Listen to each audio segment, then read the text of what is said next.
বন্ধুরা আজকে দেখাবো কিন্তু একদম দোকানের মতো লাচ্ছা পরোটা বাড়িতেই বানিয়ে।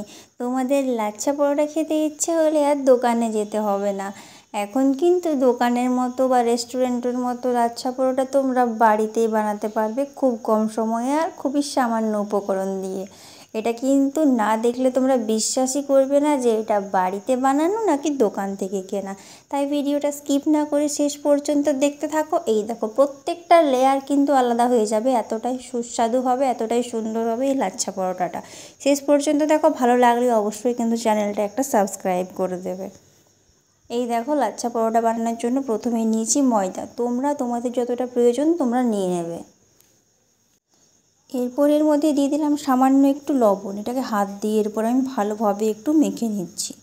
হাত দিয়ে কিন্তু খুব ভালো করে এটা মেখে নিতে হবে। এই দেখো এরপর দুধ দিয়ে আমি মেখে নেব। দিয়েছিলাম সামান্য একটু চিনি, 1 চামচের মতো। এই দেখো একটা ডো বানিয়ে নিয়েছি, দুধ দিয়ে কিন্তু পুরোটাই মাখতে হবে। এরপর সামান্য একটু সাদা তেল দিয়ে দিলাম।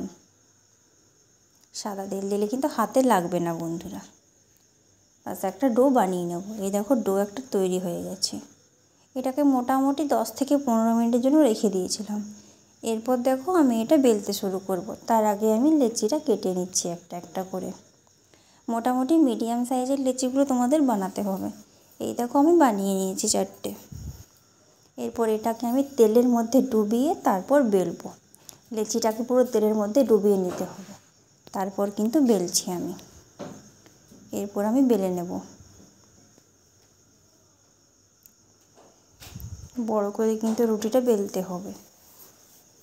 এই দেখো বেলা হয়ে গেছে। এরপর ছুরির সাহায্যে একটা আমি পাতলা পাতলা করে কেটে নেব।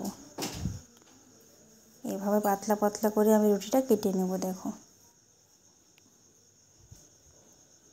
পুরোটাই কিন্তু কাটতে হবে। এই দেখো কেটে নিয়েছি। এরপর এটাকে আমি মুড়ে নেব।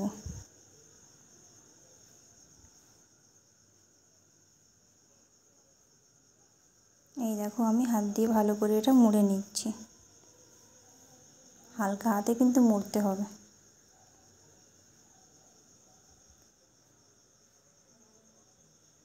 এই দেখো একটু লম্বা করে টেনে নিচ্ছি।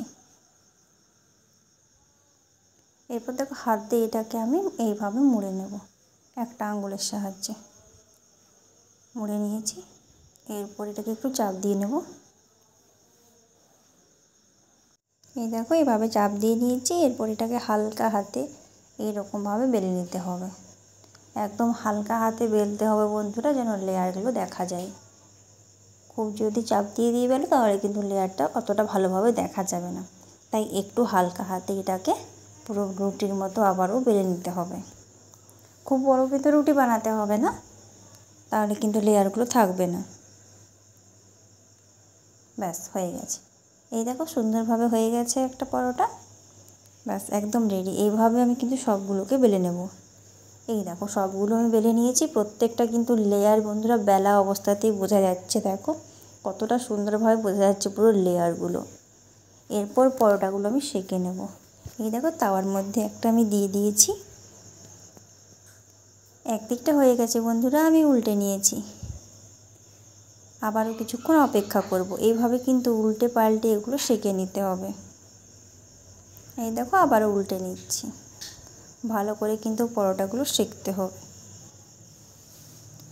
এরপর আমি এর মধ্যে দিয়ে দেবো তেল। সাদা তেল দিয়ে কিন্তু এগুলো সেঁকে নেব। এই দেখো বন্ধুরা পুরো সেঁকা হয়ে গেছে, একদম রেডি একটা পরোটা। এই দেখো আরও একটা সেঁকে নিচ্ছি। আরও একটা সেঁকে নেব আমি একইভাবে। এই দেখো আরও একটা দিয়ে দিলাম। তো দেখো এইভাবে আমি সব পরোটাগুলো সেঁকে নিয়েছি বন্ধুরা, তৈরি হয়ে গেছে। তোমাদের দেখা এর ভেতরটা তো দেখো বন্ধুরা, প্রত্যেকটা কিন্তু লেয়ার খুলে খুলে আসছে। দেখো কতটা সুন্দর হয়েছে, প্রত্যেকটা লেয়ার বোঝা যাচ্ছে কত সুন্দরভাবে। এই দেখো বন্ধুরা খুলে আসছে প্রত্যেকটা লেয়ার, কিন্তু এতটাই সুন্দর হয়েছে। দেখো পরোটাগুলো, প্রত্যেকটা পরোটা থেকে কিন্তু লেয়ারগুলো খুলে খুলে আসছে। দেখো এইভাবে বানালে কিন্তু প্রত্যেকটা লেয়ার বোঝা যাবে। তো বন্ধুরা দেখো কত সহজেই বানিয়ে নিলাম। তোমরাও বানাও, ভালো লাগলে অবশ্যই একটা লাইক দেবে। আর এইরকম আরও নতুন নতুন রেসিপি পাওয়ার জন্য কিন্তু আমার চ্যানেলটা অবশ্যই সাবস্ক্রাইব করে আমার পাশে থাকবে। ভিডিওটা কিন্তু বেশি বেশি করে শেয়ার করে দাও বন্ধুরা। এইভাবে বানাও, তাহলে কিন্তু তোমাদের আর রেস্টুরেন্টে যেতে হবে না, তোমরা বাড়িতেই বানাতে পারবে।